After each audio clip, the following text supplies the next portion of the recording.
Gente, Enio Viterbo aqui, bem-vindos ao meu canal. Hoje a gente vai falar sobre uma entrevista que o juiz Eduardo Apio deu para o Leandro Demore na TV Brasil. Tá? O juiz Eduardo Apio ele assumiu o lugar do Sérgio Moro, lá na 13ª Vara de Curitiba, e ele tinha um viés bem pró, ah, pró-governo, não é pró-governo Lula, mas pró-grupo do presidente Lula, no sentido de que ele tinha uma senha, a senha de acesso desse juiz ao sistema era Lu, na referência ao Lula, 2022. Então, assim, ele tinha preferência pelo campo político do ex-presidente, do atual presidente Lula, e deu uma série de decisões no sentido de tentar anular o que o Sérgio Moro já tinha feito. Tá? E aí, em determinado momento, teve uma ligação que ele fez para uma pessoa, tá? Se passando por um outro servidor público qualquer, tentando extrair dessa pessoa uma informação de parentesco, tipo se ela era filha de um desembargador do próprio TRF4, se ela era sobrinho, alguma coisa nesse sentido. E ele sempre negou essa ligação, a autoria dessa ligação. Por quê? Porque essa ligação foi gravada, isso caiu na mão do Sérgio Moro, que articulou uma representação contra o Apio, né, uma representação disciplinar, e isso primeiro foi aceito pelo TRF4, depois o STF suspendeu, e depois foi para o CNJ, foi um rolo absurdo, até que o ministro Salomão, na época era corregedor, ele determinou que o Apio fosse realizada uma audiência de conciliação, eu vou mostrar para vocês mais para frente, uma audiência de conciliação num processo disciplinar, e aí acabou que não deu nada para o Apio. Mas vamos entender esse contexto e vamos ver o que o Apio finalmente falou sobre essa ligação. Repito, na época, ele negou a autoria e todo o campo progressista de esquerda ficou ao lado do Apio, dizendo que ele não tinha feito, dizendo que era uma injustiça, dizendo que não tinha prova. Vamos ver. Advocacia em Curitiba, além de o rapaz ser genro do Sérgio Moro, né? Eu queria chegar nisso. Depois que ele deu essa decisão, descobriu-se que, na verdade, o filho do desembargador era sócio do Sérgio Moro e da Rosângela em um escritório e genro do Sérgio Moro. Exatamente. Aqui eles estão falando dessa pessoa que o Apio efetuou a ligação. Tá? Era uma pessoa que, pelo visto, ele era ligado tanto ao Sérgio Moro quanto a esse desembargador. E aí o senhor, esse episódio, inclusive, leva o seu, como eu chamei na abertura aqui, o seu abatimento em pleno voo, né? Depois de 4 meses na Lava Jato. Detalhe, eu não poderia reagir ao que o Demore posta no Twitter porque ele me bloqueou. Porque ele postou uma coisa sobre a Vaza Jato e o Merval Pereira criticou. E aí o Demore atacou o Merval e eu só perguntei, retuitei e perguntei se o Demore se sentia pessoalmente ofendido por uma crítica à Vaza Jato. E aí o Demore me bloqueou. Enfim, nitidamente não aceita críticas ao trabalho que ele fez na Vaza Jato. Né? Jato. Essa notícia foi publicada, não se tinha confirmação ainda se era sócio de fato ou não. E aí tem o episódio da ligação que o senhor faz. O senhor faz uma ligação para esse filho, para esse sócio do Moro, na verdade, o filho do desembargador, para tentar extrair dele se ele seria de fato sócio do Moro. Mas, e eu até quero confirmar com o senhor, se foi o senhor mesmo que fez essa ligação ou não, nessa ligação o senhor não fala que é você, Eduardo Apio, o senhor se faz passar na ligação, pelas notícias que a gente viu. Isso é muito importante, tá? O Apio liga para uma pessoa como juiz, tentando investigar alguma coisa, e diz que não é ele, diz que é uma outra pessoa. Vou repetir. O Apio toma a iniciativa de ligar para uma pessoa para investigar uma determinada relação de parentesco, que ele poderia muito bem ter feito pelas vias legais, tá? E diz que ele é um outro funcionário público. Ele mente na ligação. Mente na ligação. Diz que é um outro funcionário público que tem informação que a pessoa fez alguma coisa errada. Enfim, Não lembro muito bem da ligação, mas está gravado, quem quiser pode achar ele facilmente na internet. Na imprensa, por uma pessoa que trabalha na Receita Federal e que está só querendo confirmar alguns dados, imagino eu, para tentar entender se aquele celular era mesmo do sócio do Sérgio Moro, filho do desembargador, que intempestivamente... Agora, vejam, o Demore disse que o Apio, essa personagem que o Apio assumiu, era um funcionário da Receita Federal. Imaginem vocês, se vocês ligam para alguém, alguma autoridade da República, para algum ministro do STF, para alguém ligado ao presidente Lula, para alguém ligado a... Pode até ser um governador do estado. E vocês ligam dizendo que vocês são um agente da Receita Federal e que vocês querem confirmar uns dados da pessoa. Imagina se vocês fazem essa ligação, o que não ia dar para vocês. resolve dar essa voz de prisão, digamos assim, internacional para o Tacla-Duran. O senhor sempre negou essa ligação. Foi o senhor que fez aquela ligação ou não foi o senhor que fez aquela ligação? Bom, primeiro eu só quero contextualizar 2 pontos. Claro. Né? Respondendo, sim, fiz a ligação. Confirma, sim, fiz a ligação. E é muito importante ele ter falado isso, porque na época teve uma perícia da Polícia Federal, né, que fez uma escala, se não me engano, era de -4 a +4, para saber se a voz era do Eduardo Apio, e deu +3 o resultado. Tá? Só que aí uma outra perícia, entre aspas, de uma pessoa ligada ao Brasil 247, né, uma pessoa progressista ligada ao grupo do próprio Apio, disse que não era o Apio. Disse que não tinha comprovação de que era o Apio, disse que não tinha como saber, e agora o Apio fala, não, fui eu mesmo. Então vocês percebam como as pessoas defendem os seus aliados, né, mesmo contra a realidade. A pessoa fala, não, fui eu que fiz a ligação. E na época, se você ouvisse a ligação, dava para saber que era o Apio. Era nítida a voz dele, o jeito de falar, não só o jeito, né, mas as palavras, a entonação, tudo. Era o Apio. E aí as pessoas entram em uma de tentar defender com unhas e dentes uma coisa que é indefensável. Porque na época o Apio foi afastado liminarmente das funções pelo TRF4. E aí esse campo, né, é mais ligado também ao setor do prerrogativas, tá? Então toda aquela galera do Lênin Streck, teve mais o Pedro Serrano, todo mundo dizendo que era um absurdo ele ter sido afastado liminarmente, sem direito à defesa, não sei o que lá. Vou repetir, imaginem vocês ligando para uma autoridade, ou para alguém ligado a uma autoridade, dizendo que vocês são um agente da Receita Federal e que vocês querem extrair dados daquela pessoa. E detalhe, nessa ligação o Apio fala, ameaça, dá uma ameaça. Ele fala, mas você não fez nada de errado, não sei o que, tentando intimidar a pessoa. Né? Isso como um agente da Receita Federal. Né? Olha o nível de loucura de uma pessoa. E o pior, o nível das pessoas que tentam defender esse tipo de conduta.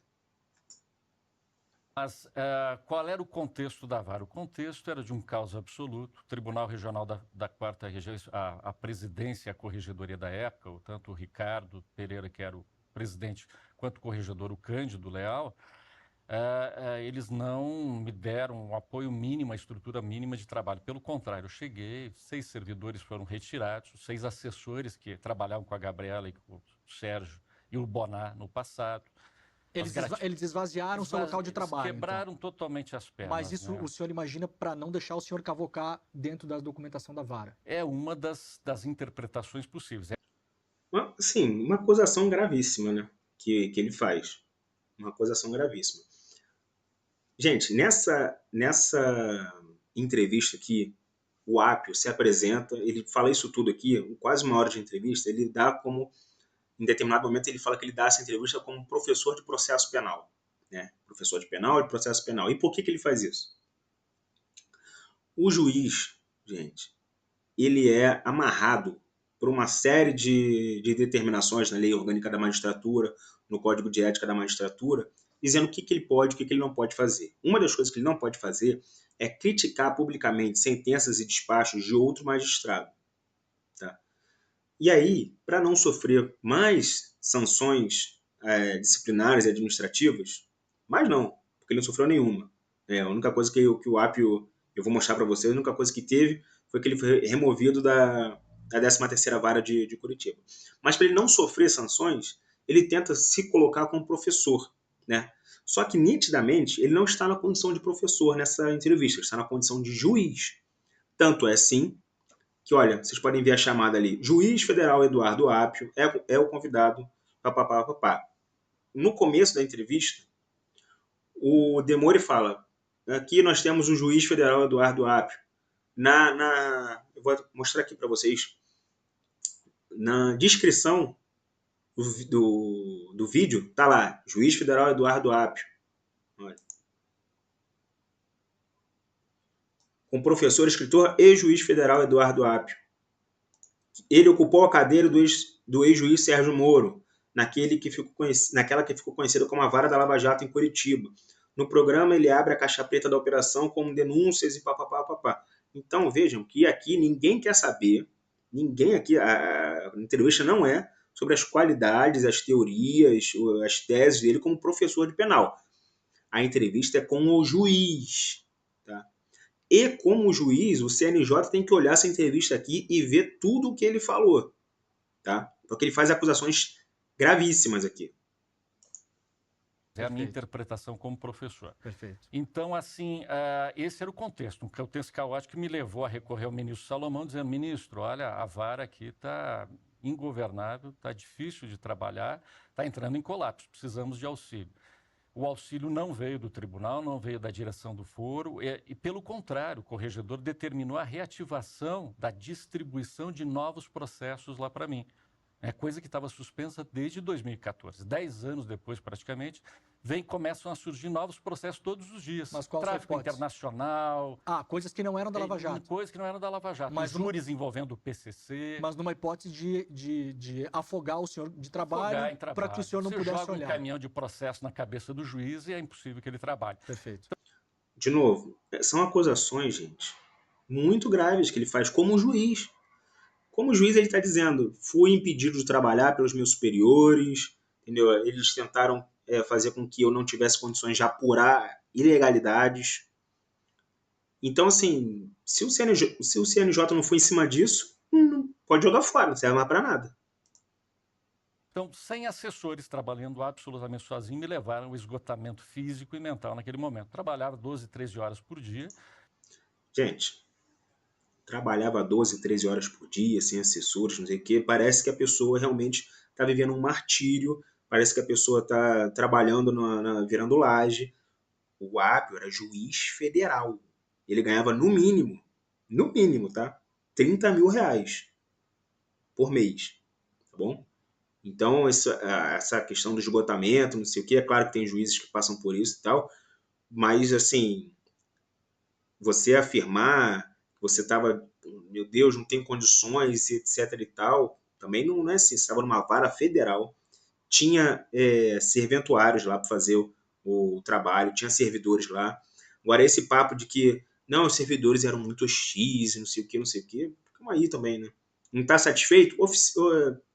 Faz um ofício ao presidente do tribunal, faz um ofício ao CNJ, dá seus pulos. Por que ele não fez isso? Ele não consegue apresentar aqui, e ele não vai dizer isso, provas de que ele falou, olha, os servidores aqui estão agindo contra mim, está aqui a prova XYZ. Não vai dizer isso. O que ele vai falar lá para os superiores e não sei o quê, é esse tipo de reclamação. Ah, não, eu tô tendo que trabalhar muito, não sei o quê, eu tô com processo, tô com muito processo, como se todos os outros juízes do Brasil não tivessem também com muitos processos, né? Mas, vamos ver. E realmente o contexto era esse de trabalho. O enfrentamento era diário, o Ministério Público Federal muito leal ao Dallagnol, especialmente o Dr. Walter, que é muito próximo a ele, um dos procuradores que atuava ali na 13ª. Então havia um enfrentamento forte com o Ministério Público Federal, um enfrentamento forte com a 8ª turma do tribunal, que na época o relator era o Malucelli, depois passou para o desembargador Louraci. Um enfrentamento forte com parte da imprensa mais tradicional. Ou seja, era o Apio contra o mundo, né? Enfrentava todo mundo. O MPF, a turma do TRF, a imprensa, não sei o quê, mas principalmente ele fala que ele tinha um enfrentamento com o MPF. Mas deixa eu te falar também, Apio. O MPF está ali para enfrentar mesmo. Se no dia que o MPF começar a baixar a cabeça, começar a concordar com tudo que o juiz fala, acabou, né? As grandes organizações de MIT, que apesar de todos os dados concretos, os números colocados de desvio dos 5 bilhões, ainda hoje insistem em blindar Sérgio Moro, Dallagnol e Companhia Limitada. Então, eram várias frentes. E uma frente de lawfare importante também, viu, Leandro, que é no CNJ. Porque daí alguns integrantes do Partido Novo, aí eu vou citar também do União Brasil, o filho do ex-presidente Bolsonaro, Flávio Bolsonaro, Kim Kataguiri, o... Kim Kataguiri, pelo que me consta, é Kim Kataguiri o nome dele. Kim Kataguiri, eu desconheço esse parlamentar. Né? E eu acredito, sempre pronunciei, sempre ouvi as pessoas dizendo Kim Kataguiri. Se o nome dele é Kim Kataguiri, a gente tem que mudar todo aí um histórico de internet. Senador Eduardo Girão, Dallagnol, Marcel Van Hatten, vários parlamentares, todos eles peticionaram ao CNJ com o mesmo modelito, o mesmo protocolo padronizado, parece ter sido escrito até pela mesma pessoa, quando se olha, encaminhavam essa chuva de representações administrativas no CNJ, que me obrigava a constituir e pagar advogado do meu bolso em cada uma delas. Mas para quê? Para tentar tirar o senhor da vara. Exatamente. E em cada uma dessas representações, o senhor tinha que constituir um advogado e fazer a sua defesa. Tive que vender carro para isso, enfim. Né? As associações de juízes se recusaram a me dar qualquer tipo de assistência legal, sob o argumento de que essa era uma questão pessoal, não era uma questão profissional. Para a associação ter dito isso, é porque realmente a situação estava complicada. Porque se tem uma coisa que a associação de juiz faz é defender juiz com unhas e dentes, independente do que o juiz faça. É bizarro, todo mundo sabe aí.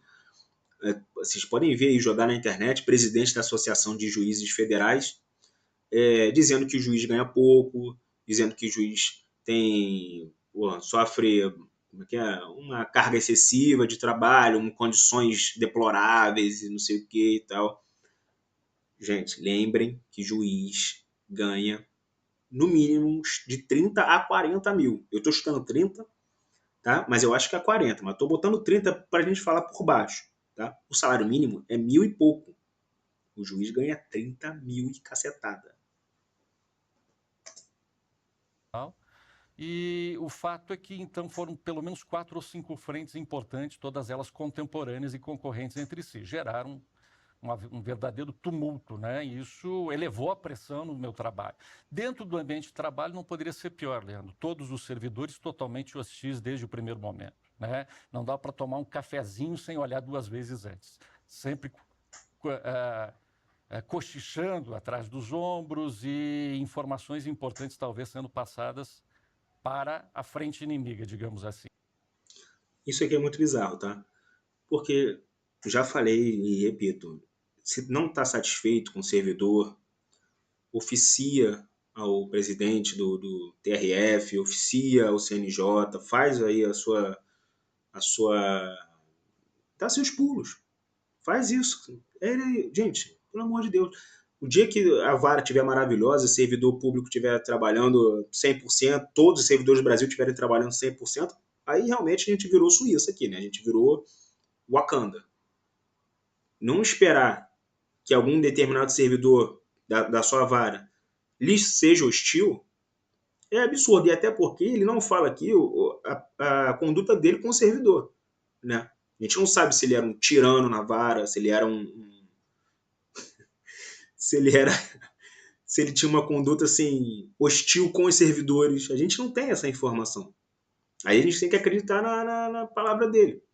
Mas vamos lá, ainda que tenha um ambiente hostil, não sei o que e tal, isso não interfere no trabalho dele como juiz, no poder dele. No trabalho vai interferir porque o serventuário pode atrasar alguma coisa ou outra propositalmente, mas ele tem o poder, como juiz, de determinar que o servidor faça o trabalho dele. Tá? Ele ali dirige a vara dele. dirige a vara. E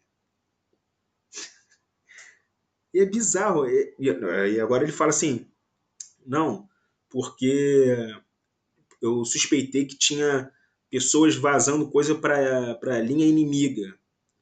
Vejam que o Apio falou agora há pouco de lawfare, né, que é a instrumentalização do direito para fins políticos e tal, mas ele admite plenamente que ele tinha inimigos. E ele tinha a impressão que alguém estava passando informações a esses inimigos. Né? Então, será que o Apio também não deu decisões contra esses inimigos, né, de alguma forma? Não tentou prejudicar os inimigos de alguma forma? Ele admite que tinha inimigos. Sim. E então a Gabriela Hart hostil o tempo todo, sempre muito leal ao Moro, ela venera o Moro e é venerada pelos servidores lá da 13ª Vara até hoje. Então o cenário era muito hostil, tribunal, administração superior, todos estavam contra. Né? Todo mundo contra o pobre injustiçado Eduardo Apio. E quase ninguém a favor. Então esse era o contexto da ligação. O meu papel como juiz, e é isso que eu gostaria que as pessoas que estão em casa entendessem, meu papel é combater a corrupção. Não é. Não é. Seu papel não é combater a corrupção, tá? Seu papel é julgar processo sobre corrupção. Porque pode ter pessoas ali inocentes. Então, seu papel não é nada de combater a corrupção. Esse papel de combater a corrupção é do Ministério Público. Tá? Se você quisesse, tivesse algum interesse em fazer diligência, pede para o Ministério Público. Pode pedir. Pede para a Polícia Federal, determina para a Polícia Federal. Faz um ofício. Seu trabalho não é combater a corrupção, meu filho. Tá bom? Não é. A vara não foi criada com o sentido de ser uma vara anticorrupção, então eu, juiz, iria fechar os olhos para a corrupção?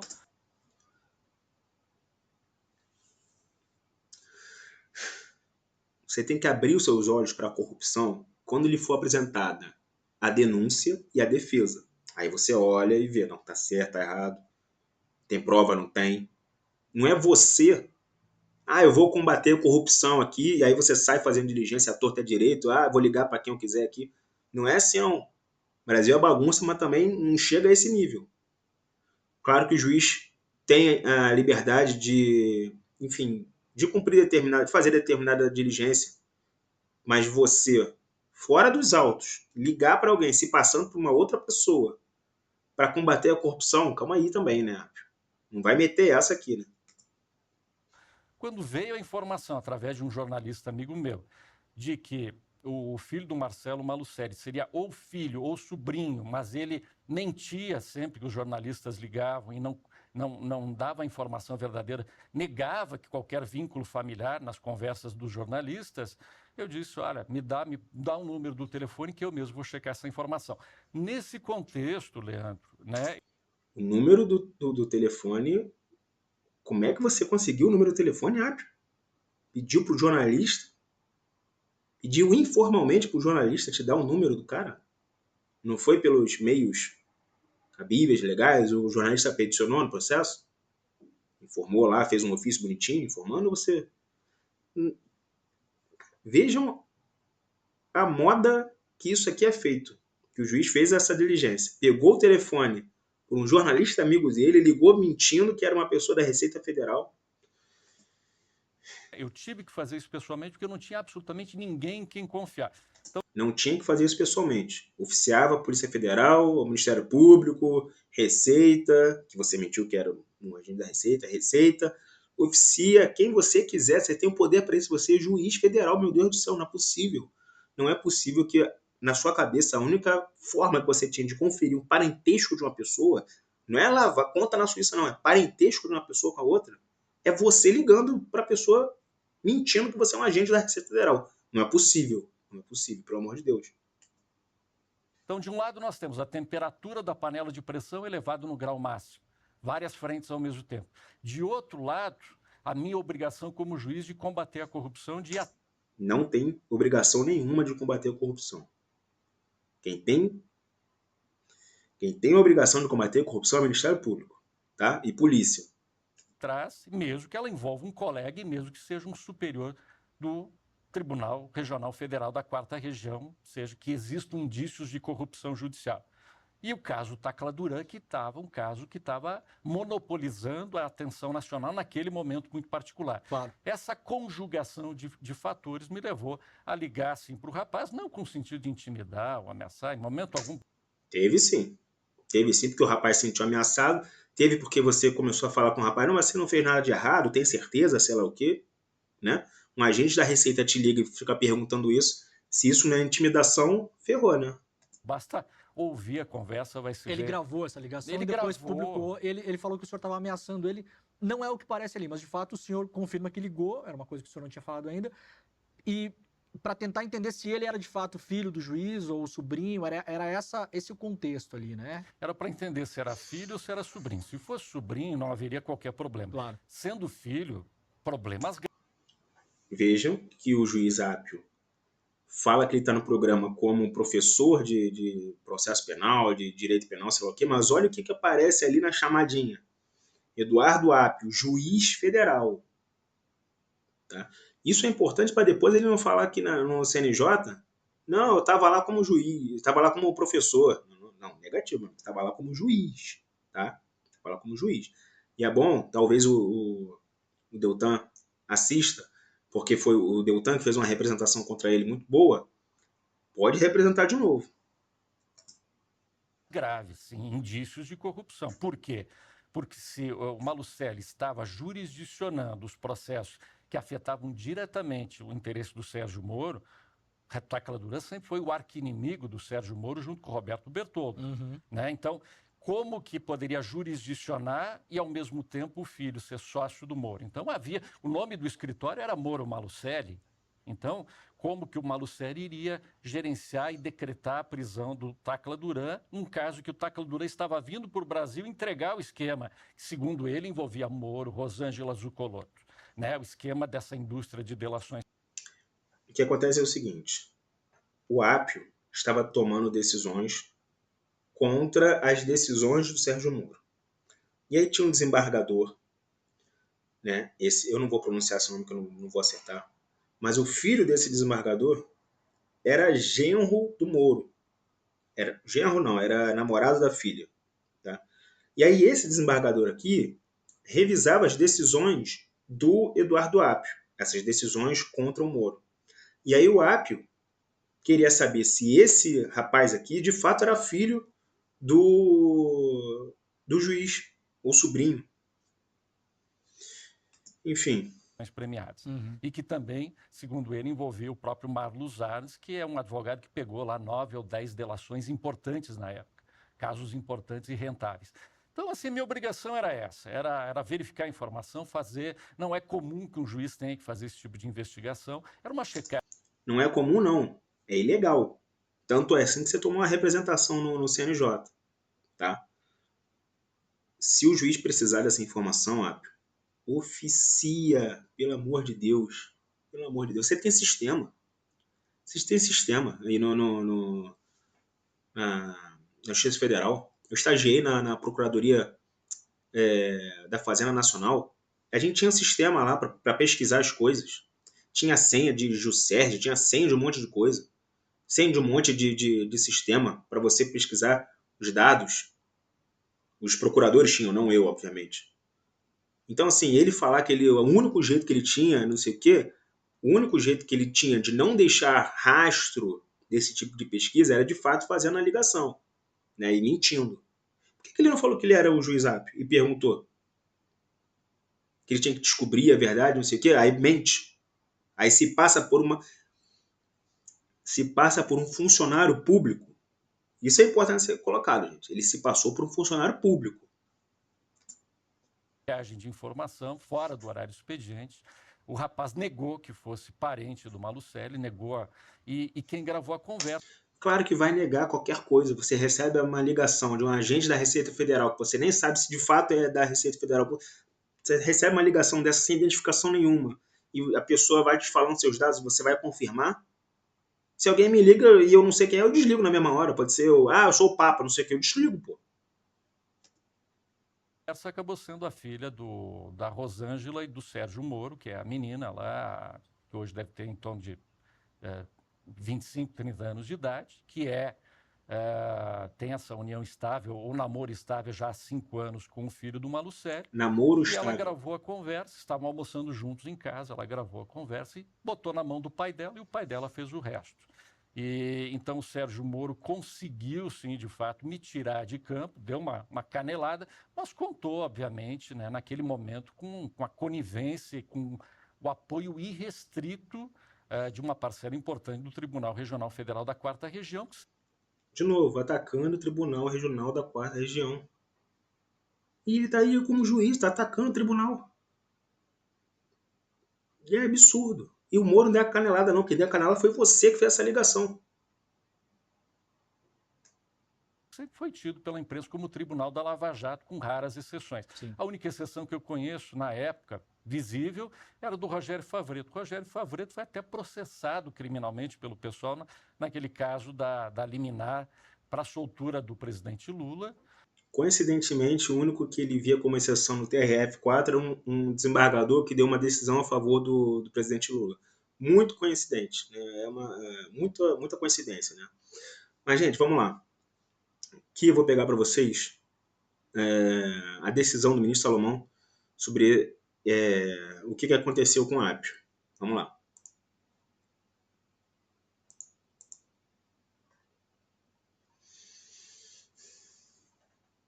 Olha aqui. CNJ arquiva processo contra Eduardo Apio por atuação na Lava Jato. O juiz foi afastado em outubro após admitir conduta imprópria. O CNJ arquivou o processo. Vamos ver a decisão.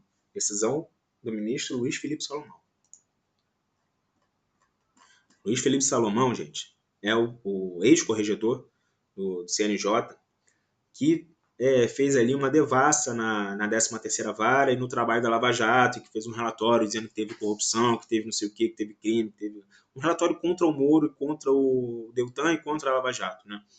E o próprio ministro Salomão era cotado para ser um dos ministros do STF, né? Mas acabou sendo o Flávio Dino, tá? Mas o ministro Salomão era um dos possíveis indicados. Ele estava brigando por essa vaga, né? Não vou falar que ele fez essa série de coisas, essa série de medidas para tentar ali cavar essa vaga, mas ele era um dos possíveis indicados. O que já mostra uma proximidade, né, com o presidente. Mas vamos ver a decisão.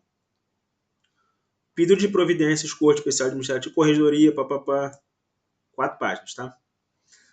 Trata-se de pedido de providência com medida liminar, apresentado por Eduardo Apio, por meio do qual fundamento, sei lá o que, decisão monocrática indefinida no requerente de atividade jurisdicional ratificada pelo plenário, pá. Então, olha, a situação foi a seguinte. O Apio entrou com um pedido de providências no CNJ, tá? E aí o CNJ indeferiu e manteve o afastamento dele. E aí depois veio uma decisão no Toffoli, que mandava suspender os efeitos de uma decisão que afastou o Apio. Tá?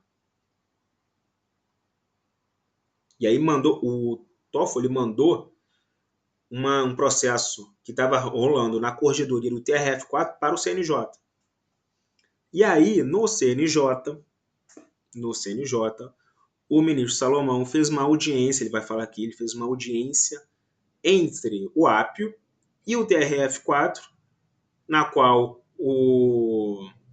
ele propôs que o Apio saísse da vara e ele encerrar o processo, arquivar o processo. E foi isso, gente. Isso é porque, olha, a corte de origem já tinha apreciado e recusado uma proposta apresentada pelo Apio, em questão de ordem no sentido de transação administrativa disciplinar. Ou seja, o TRF4 já tinha recusado uma proposta de fazer esse acordo. Só que aí o ministro Salomão insistiu. E aí, foi designada audiência de mediação por essa que se realizou em outubro de 2023. Participaram da audiência o Corregedor Nacional de Justiça, o juiz federal Apio, acompanhado por seu advogado, o presidente do TRF4, a Corregedora Regional da Justiça Federal, Vamos lá. De acordo com a ata da reunião, foi encaminhado, o juiz federal Eduardo Apio reconhece que praticou conduta imprópria em relação aos fatos descritos no processo tal. Será aberto edital de remoção. Tá? O juiz federal concorrerá à remoção para a 18ª vara. E aí é isso. Ó, e depois determinou o arquivamento. Então, como foi realizada a remoção do Apio da 13ª para a 18ª vara, foi arquivado o processo, não deu nada para ele. Nada. O Apio fez essa ligação, tá? Houve uma representação disciplinar, houve uma reclamação disciplinar contra ele e não deu em nada. Ele só teve que sair da vara. É isso. Tá? Gente, obrigado por ter visto o vídeo. Se inscreve, de novo, eu esqueci de pedir isso no começo, mas se inscreve no canal, se inscreve, tá? Eu sempre esqueço de pedir isso no começo do vídeo, meu Deus do céu. Se inscreve no canal para poder crescer, para poder fazer mais vídeo, tá? Um abraço, galera, até a próxima.